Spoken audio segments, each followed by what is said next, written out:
All right, why don't we go ahead and get started. Welcome, everybody. I see a lot of people I know, which is good for me because it means I still have some memory left.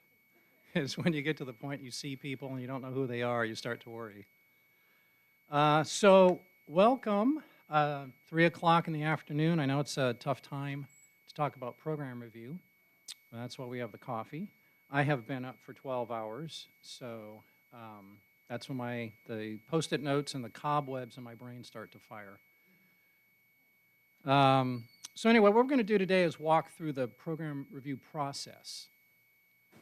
And then later in the discussion here, we'll have a date for you where we're going to go into the data. We'll do some presentations later in the semester on the data piece and where to find it and how you might want to look at it, that sort of thing. But we're chunking it out this way, so if you want to get started now, you at least can get started on where to find the materials and everything. I have Janet McGee here, who's going to talk a little bit later, and Armando Cortez. I'm sure everybody's familiar with my colleagues. So before we jump into the details, a couple questions. Who has done the new program review process? Okay, so we have a couple of hands here. Nancy Jo, what's been what was your experience? How did you go about doing it? And how do you compare it to the old process? Less onerous?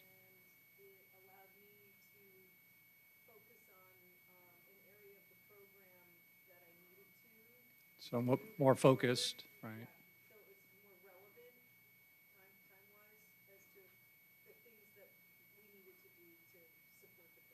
More timely, right? And Nancy Jo's, she's a plant here. She's on the program review committee.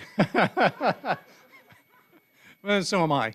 But that was the intent of this process. I think for most people, the 6-year comprehensive felt pretty onerous. I mean, there's a lot to do in a year when you have everything else going on. And in particular, if you're by yourself, you have a single faculty or 2 faculty discipline, it's quite a bit to get through.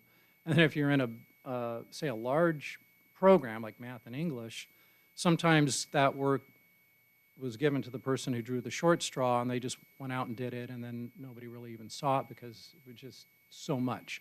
So the idea here is to be timely, to be part of an inquiry process where you discuss with your colleagues what's going on. And it's about program planning and innovation.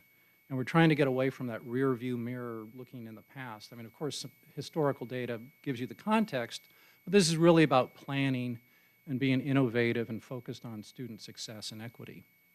I saw, Brian, I think you had your hand up. What was your experience with the process?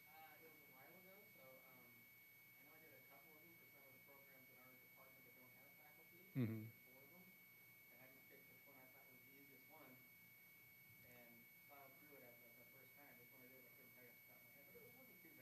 Okay. Right. Once you do it once, and that's a good point. When we get into the details, what we're going to see is the prompts are the same. The topics change.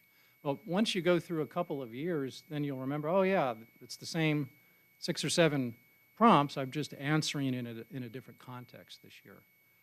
Jody, did you have your hand up?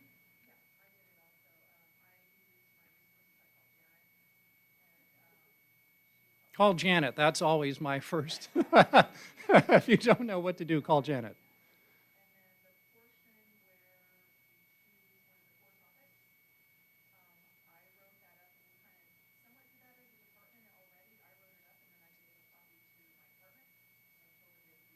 Okay, so you worked with your department and shared with your colleagues, and that's another feature of this process that we really encourage you to think about. Meeting with your areas of interest as part of a success team.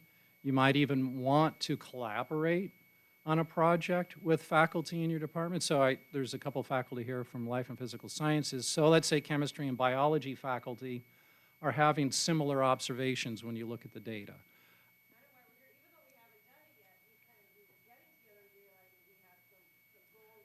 Sure.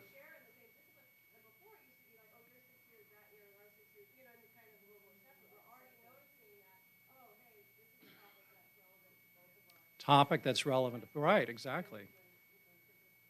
Right, yeah.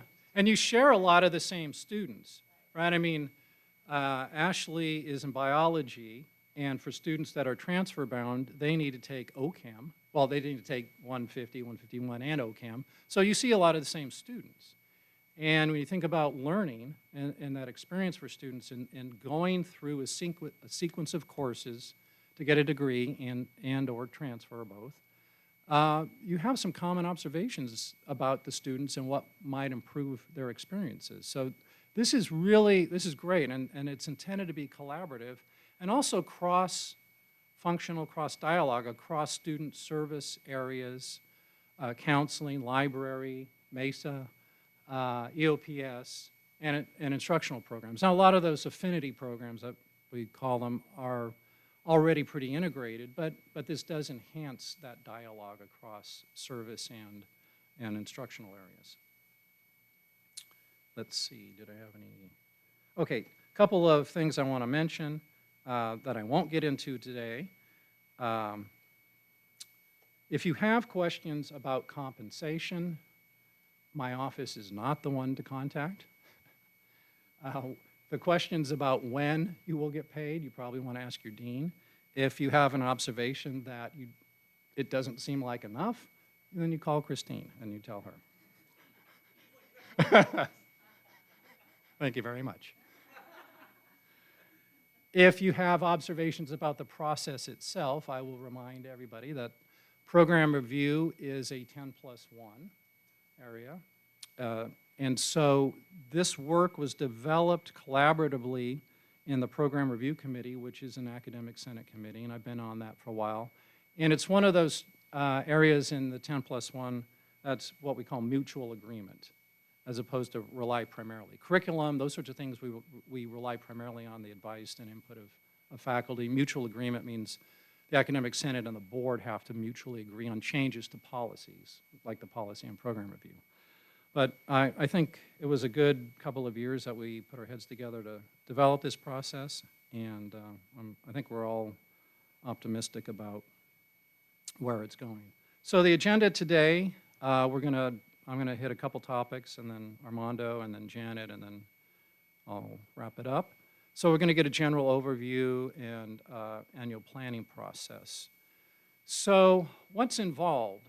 Well, there's really two parts every year that you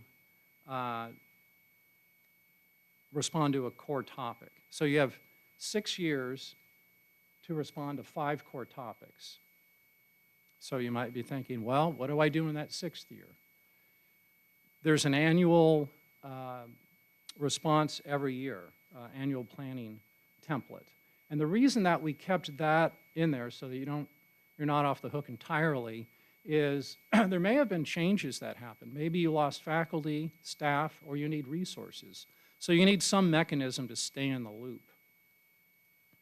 And so you have, again, 6 years to cover 5 core topics in any order you like. And that gives you that flexibility to be responsive. Maybe the most pressing area that you're dealing with is revisions to your curriculum or industry partnerships. There's a lot going on maybe in innovations and changes in the industry. You've gotten input from your advisory committee, and you really want to address that and not wait. So that might be the area that you focus on. And then, of course, that 1 year you're not doing a core topic, you can do one if you want. I mean, you can do 6, you can do 2, you can do one of the core topics twice, I guess is what I'm saying. Is, if you need to revisit something, there's nothing to prevent that. So in the annual questions that you address every year, and there are 2 documents that you'll need to access on the website, and Janet will get into that in more detail, but there's a yearly planning discussion template, which is a Word document, and then the areas of focus, depending on the one that you chose, there's a Word document for that. So when you respond to the annual planning questions, you'll see questions on there like, has your program mission or primary function changed in the last year? Probably in most cases the answer is no. I mean, You may have added a program, though, or maybe you added a certificate, or you had a substantial modification to some of the courses in a program. You might want to mention that because that might have other implications for core topics later, for scheduling, for resource needs, for faculty. You know, if you're really growing and expanding your program, what resources are you going to need to sustain that growth? Have there been any significant program changes? Articulation agreements, new degrees, certificates. So, you know, fairly easy responses. Is your two-year program map in place, and were there any challenges maintaining the planned schedule? So we ask that all the programs have a two-year rolling plan of when you're going to offer courses, and that's an opportunity to reflect on how well, you know, your plan is going. Do you have a capstone course that is maybe lightly enrolled and that needs to be reevaluated at some point perhaps? So anyway, it's also just a good reminder to have that two-year schedule in place. One of the accreditation requirements is that all of our degrees, you know, our two-year degrees, can be obtained in 2 years. It's not so much an accreditation finding anymore, but it used to be one where visiting teams would look at certain programs they'd pick randomly, and they'd ask for a couple of years of schedules, and they'd go through them and see, can a student get this degree based on the way you've been scheduling? And if they find that you can't, then what that means is you're not being honest to the public. You're telling the public you can get through in 2 years and you can't. And that is a problem, obviously, for our students who are financially stressed already and struggling to get through. Were there any staffing changes? And then, what were your program successes in your area of focus last year? So one of the nice features of this new process is it gets you to reflect not only on just what's going on, but what's working well. And it gives you an opportunity to share that with your colleagues. And then there's a question about learning outcomes assessment. So one of the prompts asks, please summarize key results from this year's assessment. Please summarize your reflections, analysis, and interpretation of the learning outcome assessment and data. So it's that reflection that was really supposed to be part of learning outcomes assessment that I think got lost along the way when we got so focused on the technology and checking boxes and, you know, is it a 3-point scale or a 4-point scale, or, you know, all that stuff lost the authenticity of assessment, which is about what are our students learning, what do we want them to learn, and if they're not learning at the things we want them to by the time they complete a degree or certificate, what can we do? What do we need to do to respond? That's really what we're asking for here. There's a question. Yes?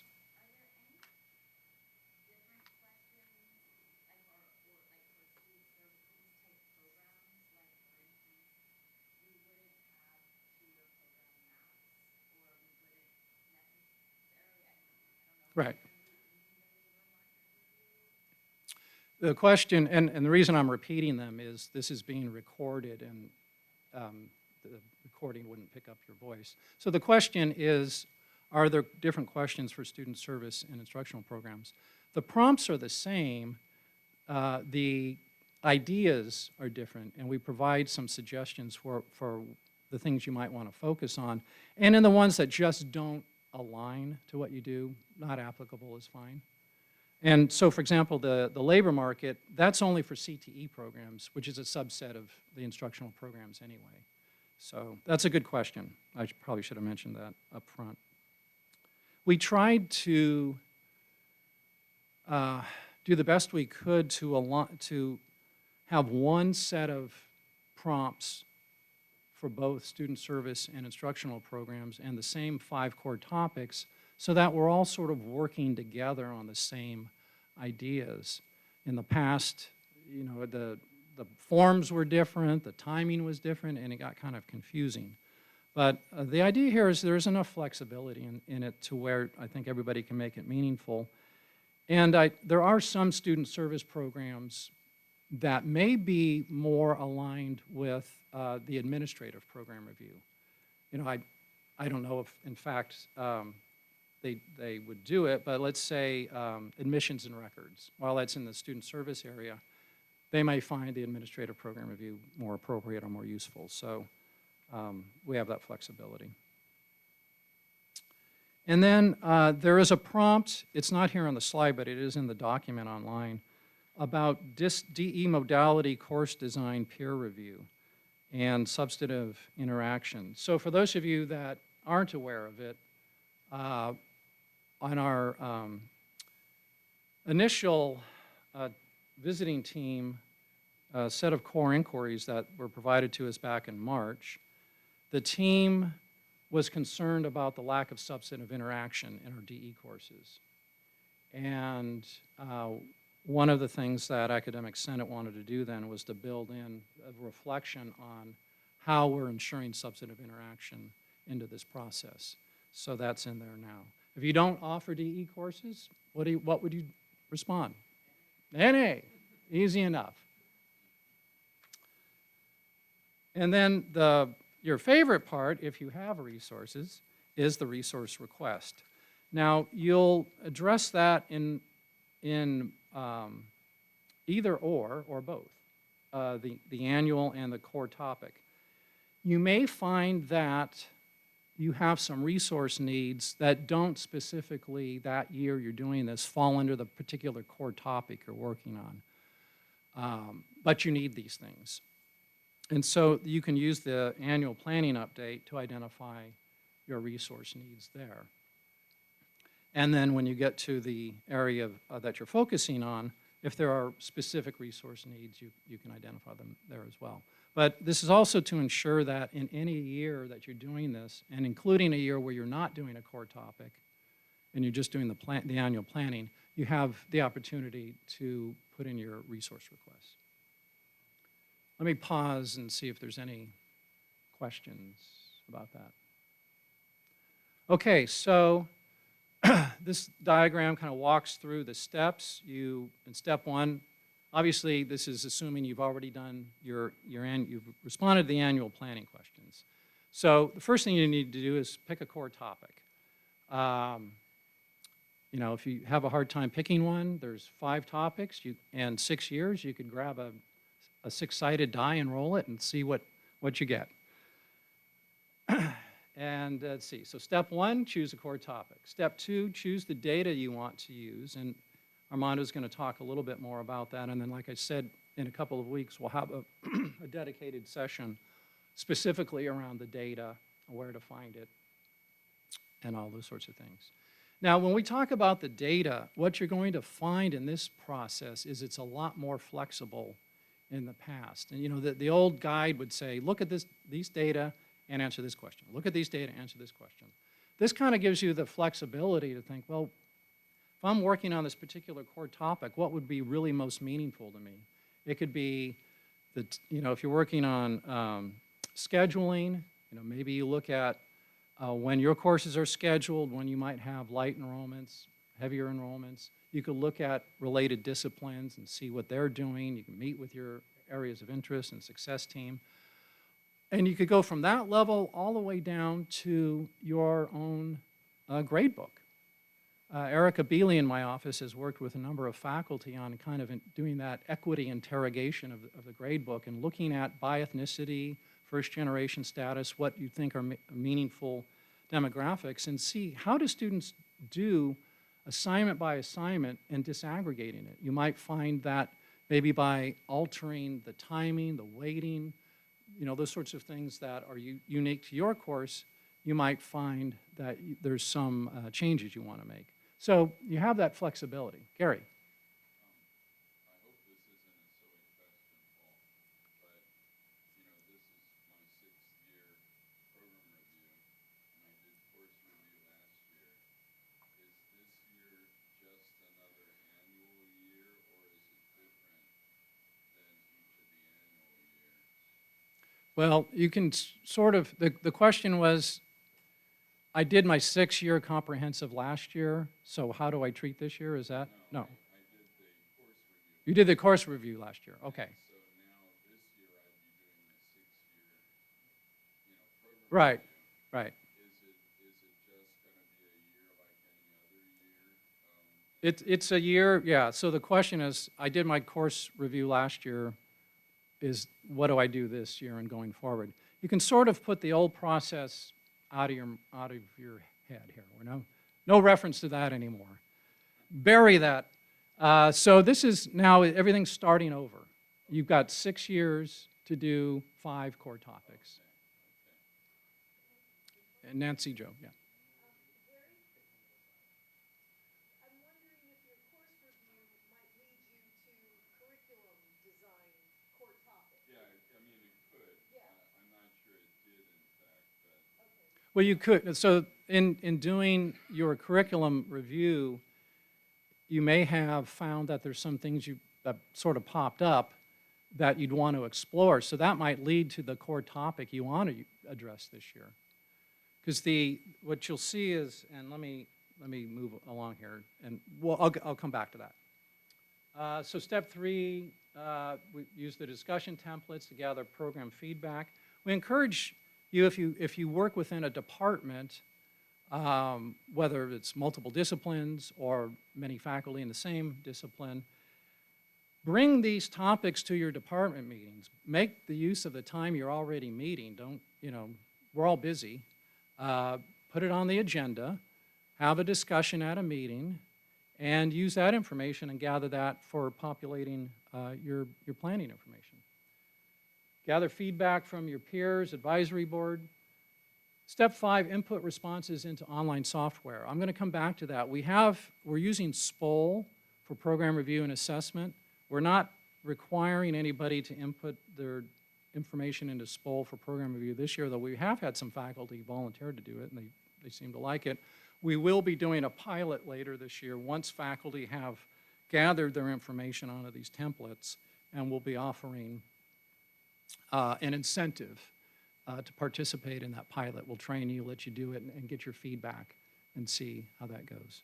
And the incentive will be more than coffee and cookies. Let's see, step 6, review and update your program planning initiative online. Same story, we'll come back to that. And then identify your planning initiatives and resource requests. So these are the 5 core topics: curriculum design, innovative scheduling, education and industry partnerships, enrollment and efficiency, and academic and support services. So all of the core topics have the same sets of prompts. So again, the nice thing about it is once you've done a couple of these, it will be kind of, pretty repetitive. You're like, oh yeah, I remember that question, it's just a different topic. Hopefully you have different answers, but that's up to you. So let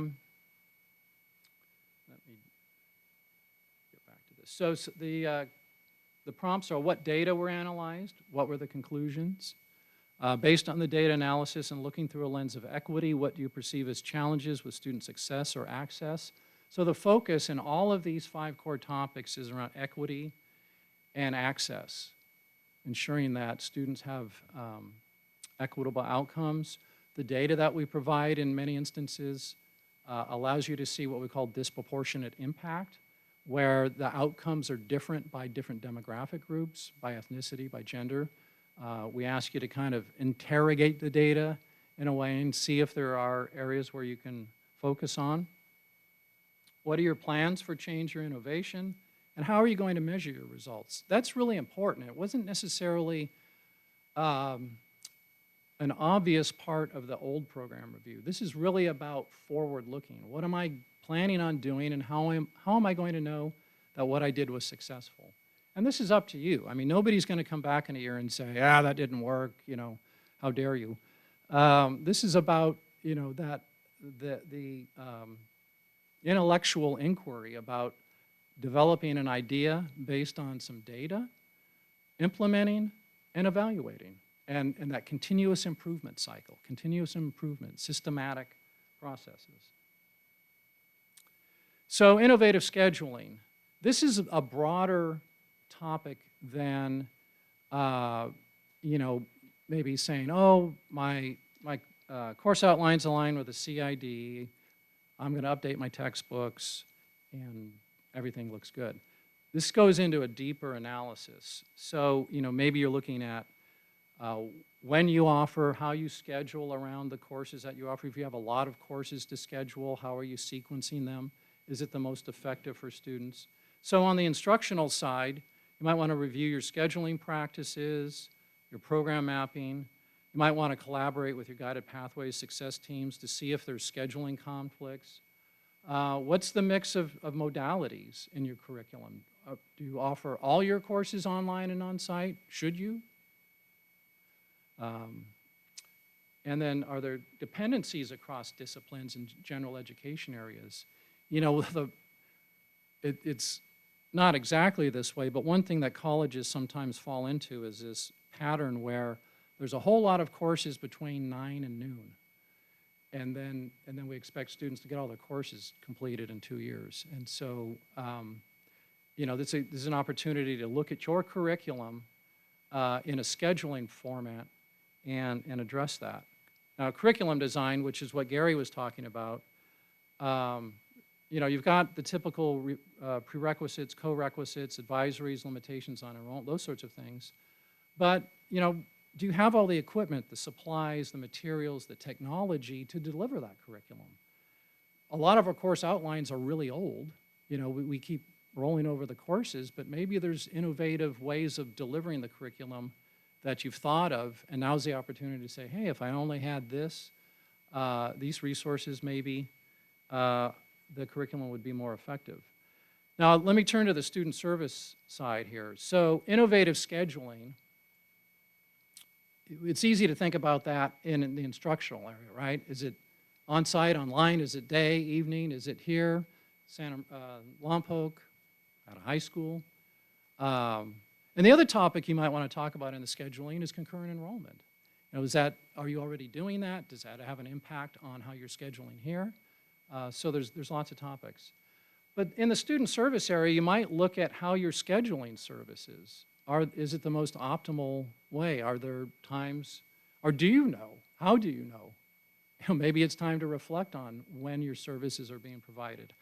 Have you found that in doing certain events that you've scheduled, everybody else has events on that same timeline, and so you're not getting students there that you wish you had? So the scheduling in the student service area would be more about the services, the events, those sorts of things. The curriculum design in the student service areas, you might think about the content and the material that you're providing. Are you providing workshops in person? Are they online? Are they current? Are they effective? Are you standing in front of high school students delivering a PowerPoint presentation and putting them to sleep, or are you looking at more engaging ways of delivering the information to the students? Do you have the best equipment, the supplies, the technology? Are all students accessing the services? So one question, for example, you might ask, let's say you have tutoring services. You see lots of students getting these services. Are students accessing them proportionally to the demographics of our students? So in other words, if 70% of the students, say, taking math courses are Latino Hispanic, or 70% of the students accessing the Math Center Latino Hispanic, are the hours optimal for your students, or the ways to make adjustments? So I think there's a lot of opportunity there to be really flexible about how you approach this. And for the sake of time, I'm not going to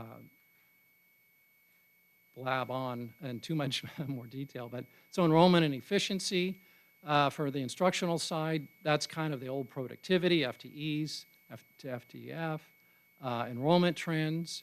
But here, you know, the idea is be a little bit more inquiry focused. And rather than, you know, my program is picking up again after COVID, drill in as much as you can. Where are the areas where you might need institutional support if you are seeing kind of the legacy issues in enrollments post-COVID?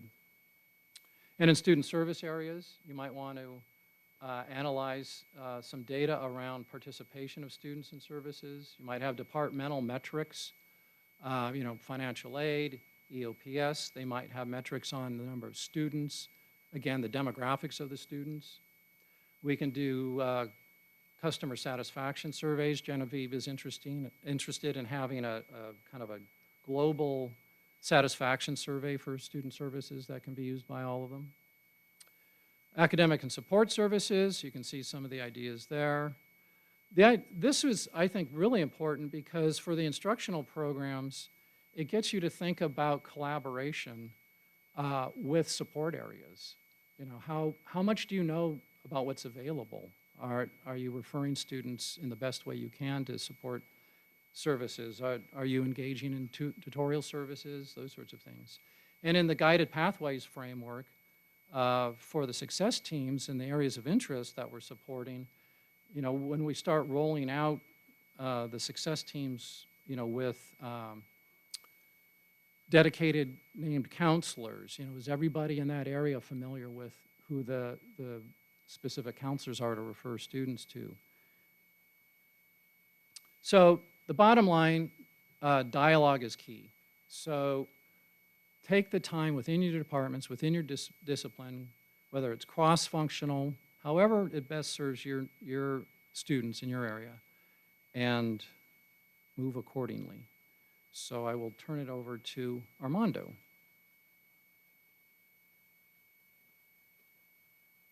All right. Well, I know everyone came for the data, but Paul already kind of spoiled it. I'm not going to show any today, sorry. This is really high level, and it'll be at the end of September. That'll be the good one. There's a lot of new data for the new program review process, so I'm excited about that.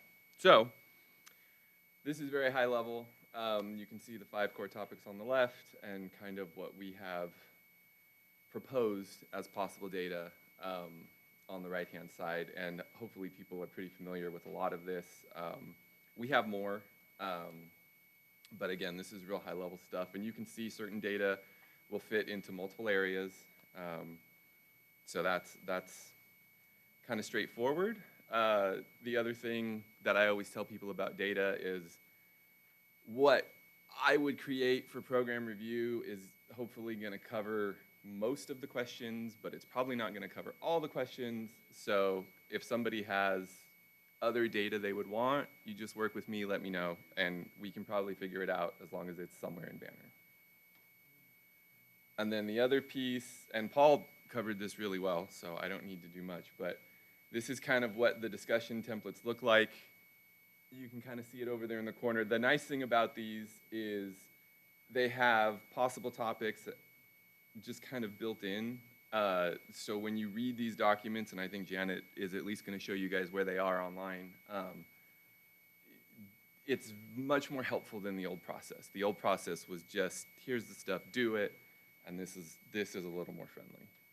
And then this again was just, that last one was I think the core topic one, and this one is the annual one. But again, you can see, I think this one got filled out as an example. So any very high level data questions? Yes.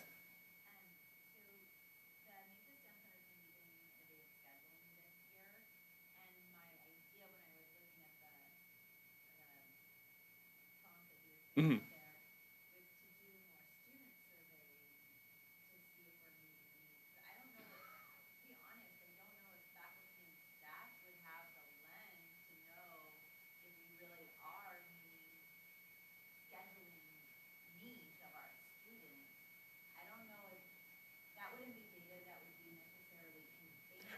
Right, yeah. Yeah, so for student services, yeah, historically, student services has done surveys, or if they collect their own metrics, then, you know, like the health center has a big Excel sheet, and I will take that and run it through some numbers so I can show, oh, for all the students that went to the health center, this is kind of how they did, or this is their demographics, or right. Right, so as long as you had something like that, yeah. We could look at like high times. Yes. Oh yeah. Oh yeah. Yeah, as long as you have the data, if it's not in Banner, then yeah, just contact me and we can. Yes. Yeah. Yeah. Absolutely. Any other questions? Yes. It's not a question, it's an appreciation. You've done a great job with organizing the data to be in one easy-to-find location. application. Right. And if we have cross-listed programs, you're able to flush out that information, and it just makes it so much more efficient, and I appreciate that. Well, thank you. Yeah, you just kind of think about it, the old system was built pretty much when I started. It was there before I started, so like 13, 14 years ago. And it was this, here you go, right? And now it's, do you want this, do you want this, do you want this? So it's much easier for me, because now when I talk to people about data, you can point them more directly, and it's just not so overwhelming, yeah. Yes? No, yeah. Yeah, I just have a quick question about surveys, because like we used to do that student survey, and we kind of had a guide for it, and then we could add other things if we wanted. Do you think with some of these surveys, like the academic support, like there might be a template that we Well, start with, or? well, I don't know if you wanted to answer the survey. Right. Yeah, So, yeah. so the question is, what are we doing about surveys? Because in the past, there was a standardized program review survey. So right now, the survey for instructional programs is kind of on hiatus until we flesh that out. One of the things that I think a lot of people observed is you pick a discipline like math, where most of the students in any math course are not math majors. They're there begrudgingly. And so you give them a survey about, you know, the textbooks and counseling and the sequence of courses, and they fill it out in the room. And it really has nothing to do with them as math students necessarily. So what we're thinking about, but we haven't decided entirely, is a global survey that would go out to all students, and we'd ask them maybe their major or majors, and then questions that could be useful if we share that back to the disciplines themselves. And that way, I mean, we could have it on a dashboard, say in a Tableau report, where you'd go in and you'd say, okay, I want all the students who say they're biology majors, and I want to see their responses to questions like course sequencing, availability of resources, and that sort of thing. And it'd be a little bit more direct to that. You know, in your case, Ashley, Bio 100 is largely a GE course, though you may have students that are majors. But, you know, when you give them a survey about program, it's not the same necessarily. And the reality is, with everybody doing a program review every year now, for the most part, we can't physically, we don't have the bandwidth to do 100 different surveys. I would lose my staff pretty quickly. So anyway. I'm hopeful we go that way, because that'll be really cool, and I think it'll give better data than kind of what we had in the past. So just kind of a generic survey as the students are graduating or going on, then maybe then that data just trickles back to us? Well, no, it would be every year, every student, but it would just be one survey for them, not right, not a bunch of surveys. I mean, we can do other one, student services can do like targeted ones, but it would be one big survey, and then we would disaggregate it by the majors that they chose, and then that would filter out to everyone. Yeah. Or I guess majors, because you can have multiples. So. Okay, any other data questions? All right, so we are up with Janet.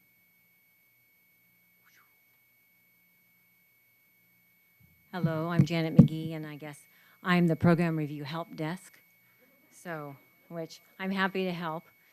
So I wanted to show you one thing on the template.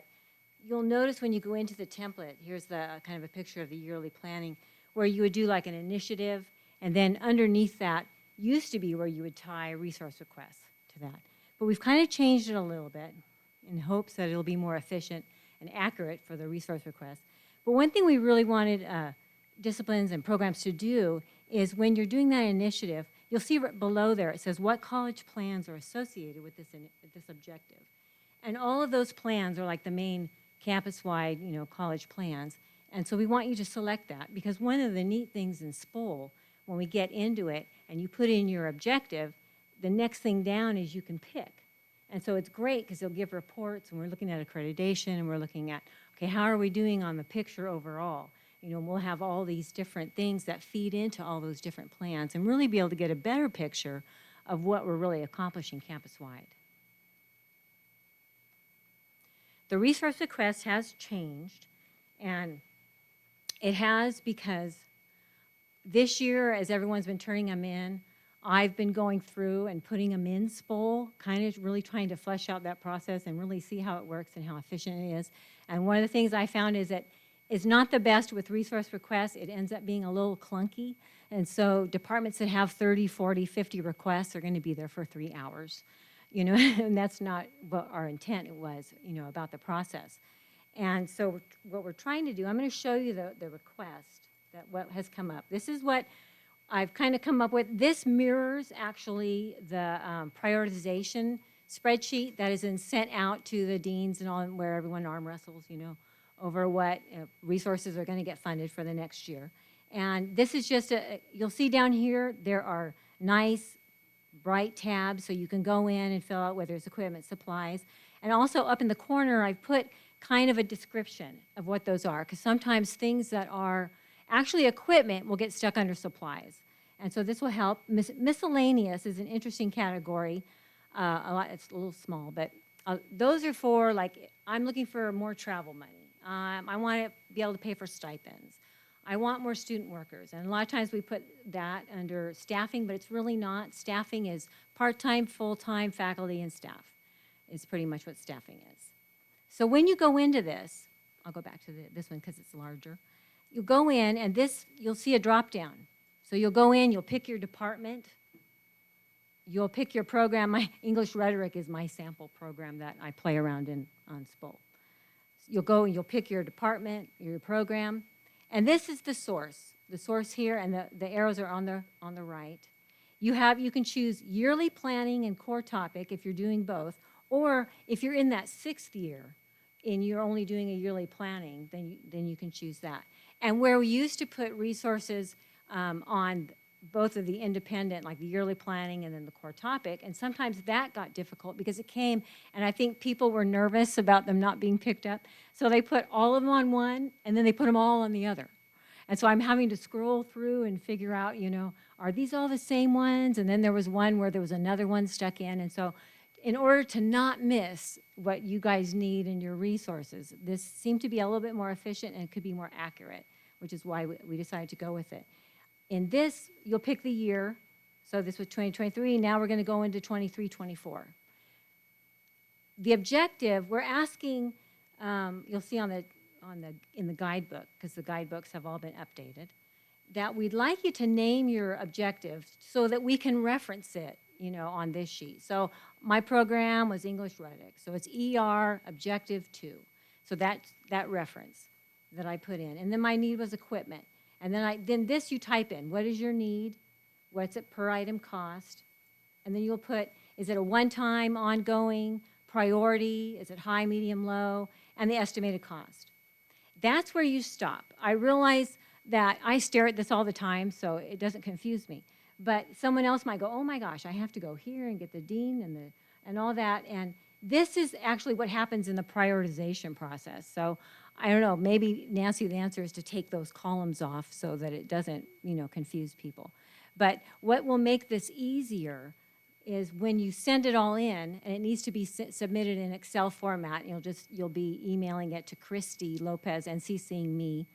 It'll be much easier to put it all together in one place and not lose anybody's and not have to type in. You had to type in off of the old, you know, sheets, and that makes room for error, and we're really trying to not have that. The other cool thing I think about this is that I'll show you on the website where you get this form, and you'll download it, but you keep it, and then you update it every year. You go, oh, we funded that. Okay, you can turn it a different color if you want. You can take it off. You can add things as you think of them during the year, so you're kind of filling it out as you go. So it's much more of a great record and a history of what you've been asking for and what you've been able to get for your program. So I think that way is really useful. Christine?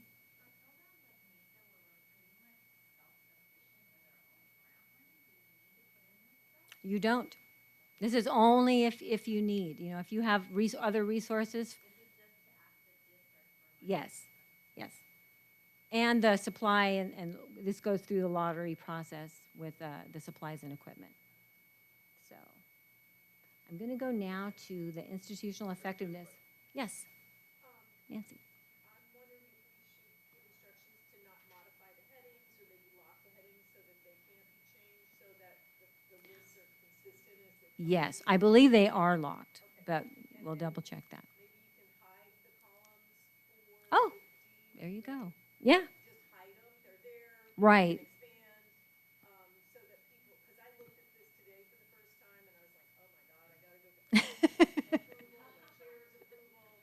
And it just felt like there was more work to it, but there's not. No. And I also want to say, I really appreciate the work done on this as well, because I know from sitting in on the equipment prioritization meetings for the last, I don't know, 7 years, there's been a lot of confusion on how that final list has been developed, and there's been errors because of the process. Yes. Maybe now, with this new process, we won't have so much of that, and it'll make the work a lot easier for our staff.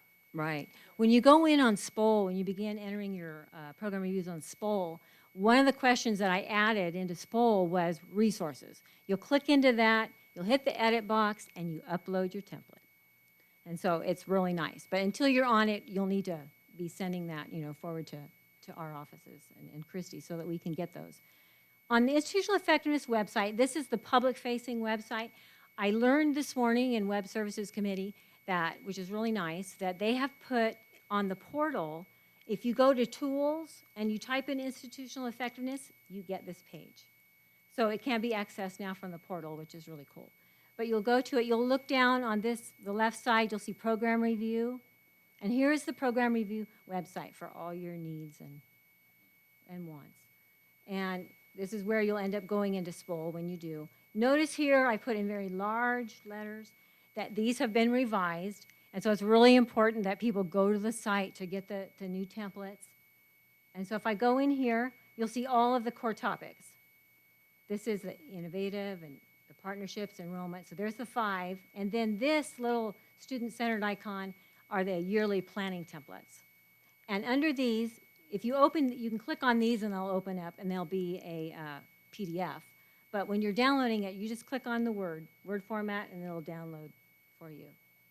Now I've added, we have the guides, the program review guide and the SPOL guide, but here's the new Excel sheet. So that's where you'll get that to be able to download. The data dashboards that Armando's worked so hard on are all located in this one place. It's a one-stop shop, which is kind of nice. And you'll notice that underneath each one, we've put the core topics that they could be used for. So that nice chart that Paul showed, this is the ways that you can see, oh, I'm doing this core topic. Okay, maybe I should take a look at this. If you need any help with these, they're really pretty easy to navigate, but go ahead and give me a call. I'll help you walk you through them. So, and we go, there's a lot of different things on that one, which is really cool. For CTE labor data, I wanted to show you that we have all kinds of the external websites where you can get data. We also have, this is the labor market information that we get from Lightcast. And it's kind of a fun app. I have a lot of fun playing in it. But, and so they're all done by the different departments. And you can go in, and we've always had the occupational overview reports. And I refresh those every August. But now there are these career pathway reports, which are kind of cool because they kind of show lower level, if they're in this path, well, this would be maybe a job they could first go to to get experience and while they're continuing. It has a lot of cool stuff. So we went ahead and did career pathway reports for all of those. Is this city, county, state? It is it's by Santa Barbara County and San Luis County. Those are the two. Programs who don't have such a cluster of employers might have to go outside of this to get maybe. Right, and if you do, you can give me a call and kind of tell me this is the occupation, shoot me an email, and I can go on and find that for you. So we'll go back. Let's see, did I cover everything? Oh, okay. So we also have the resources and trainings. So This training that is being recorded, I'll have a YouTube link that I'll put in here. So anyone can go into here and be able to see the resources and trainings. Yeah.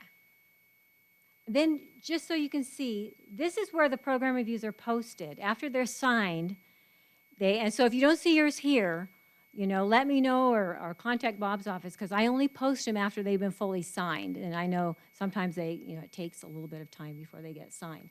But this is the academic affairs. You can go in and see what everybody has done. We've had a really great turnout for this, the first, we only had one semester last year. And so I thought it went well. And then the old process, we had a couple departments that were in the midst of doing the old one, so they turned the old one in. So if you're looking for it under the new process, you're not going to find it. Anything that's under old process is all under here. So that's where you would find that one. Okay, let's go back to our slides. I did the website, showed you all that stuff. And now Paul's going to pick it back up.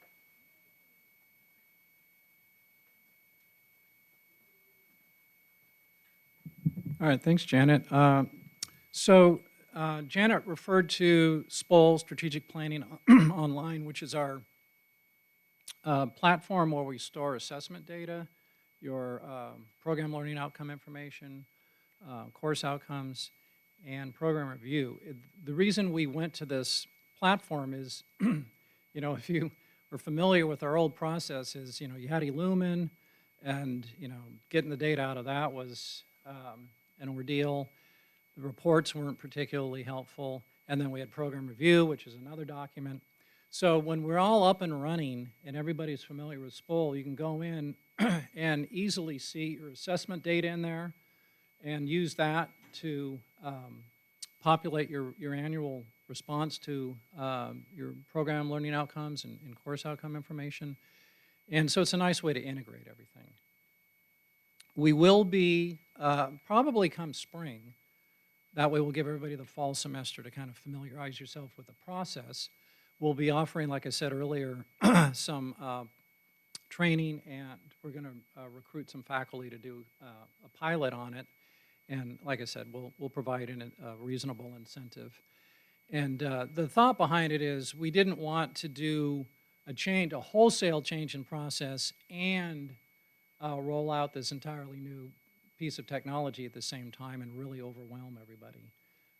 Because we're still getting questions about the new process. And so if you've ever had that experience, maybe some of you haven't, where you think you've said the same thing 20 times to your students and then somebody asks you that question again. So we're still kind of going through that with the new process. So we don't want to overwhelm everybody with the technology, but we're going to ease into it.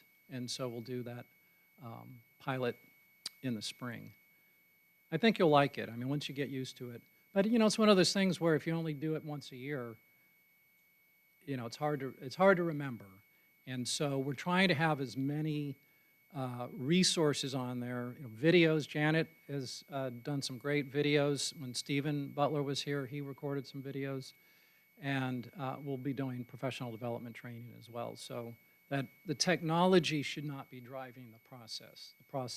The technology should support the process. So we want to make sure that that is functional.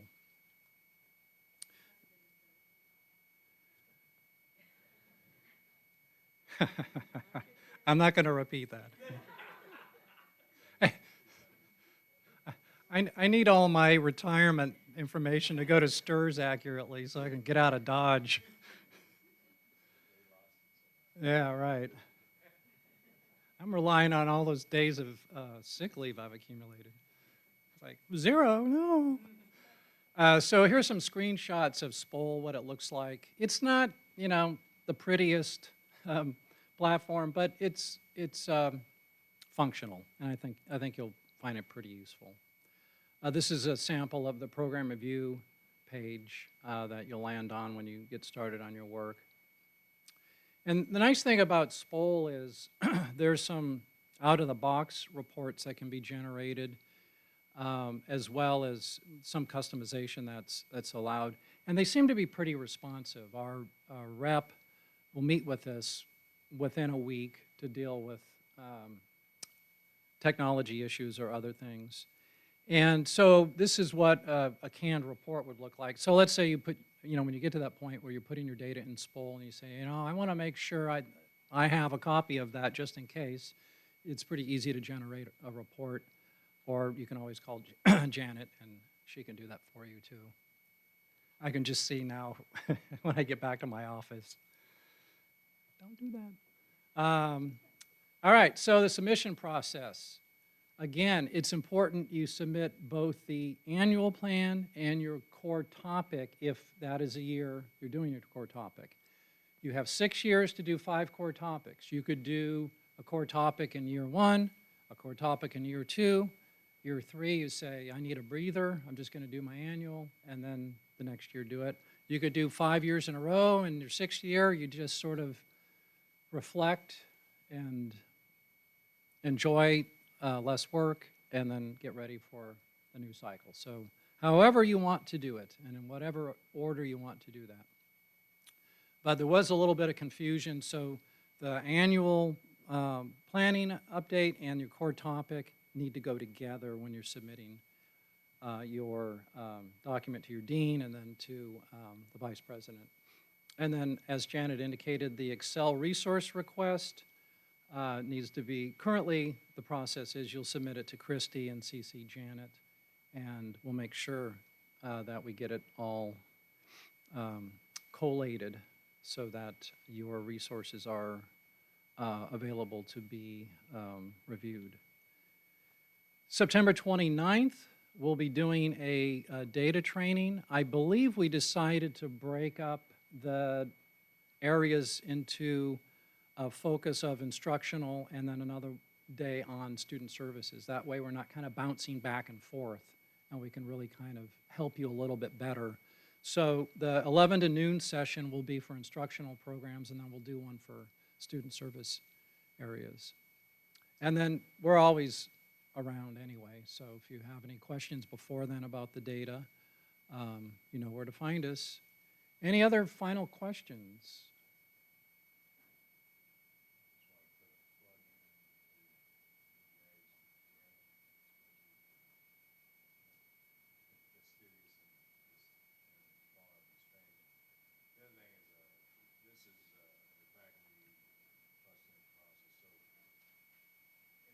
Sees something in here that they just can't, it sticks in their craw and it's really struggling, you're welcome to come on to the program review committee and let your opinion be known. And this really is at the core of why we're doing this, why the process is doing it, because we want this to matter, come back to it. We want it to be meaningful and to have some impact instead of just a report. That's the planning process. So for those of you that couldn't hear Pat McGuire, who's the chair of the Program Review Committee, he said, if you've got an issue with this process, you're more than welcome to join the Program Review Committee. Or call him at least. Christine and then Nancy Jo. On that, the resource accordion area, yes. 3 questions. Whoop. That was not it. It was the next to last slide. Just to have a reference. This one? Yeah. Keep going. Next to, right there, submission process. Uh-huh. So, dates. People are asking, when does this have to be done? When does this have to be done? But before summer, so that Janet and Christy have a fair amount of time to compile the resource requests. Because, once fall rolls around, that prioritization process needs to kick in. And, the attention to detail is important on this. It's important to you. And so please be mindful that, accuracy requires some time.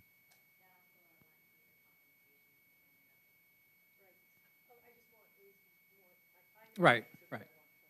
Yeah, it's pretty flexible. We didn't put in, you know, by December 3rd, you have to have done X, Y, Z, and by January, you know, it's before the end of the year. Also have to notify your dean that you're in the process of the Yes. topic that you're working on, right? And that's supposed to happen now.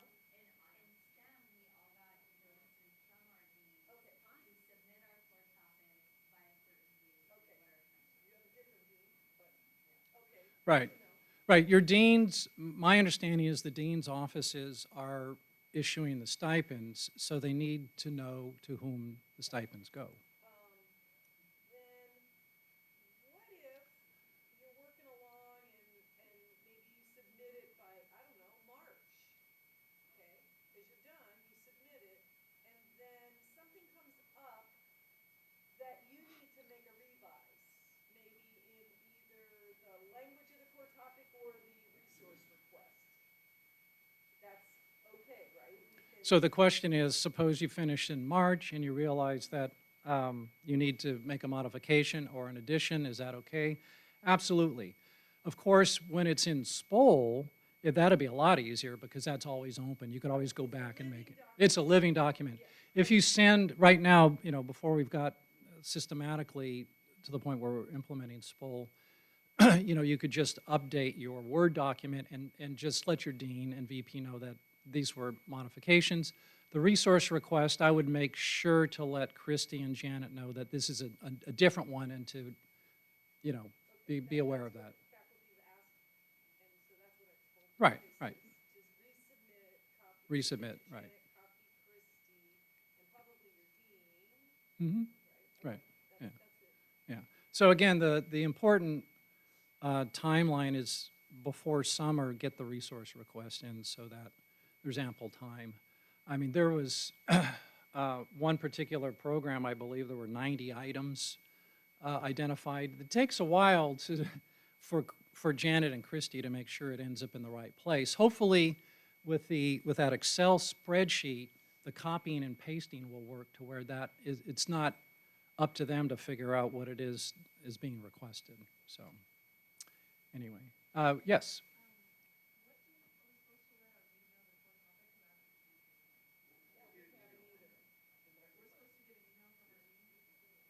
The question is, when are you supposed to let your dean know? I wouldn't necessarily wait. I mean, if you know now, just let your dean know. Yeah. Right. Exactly. Yeah.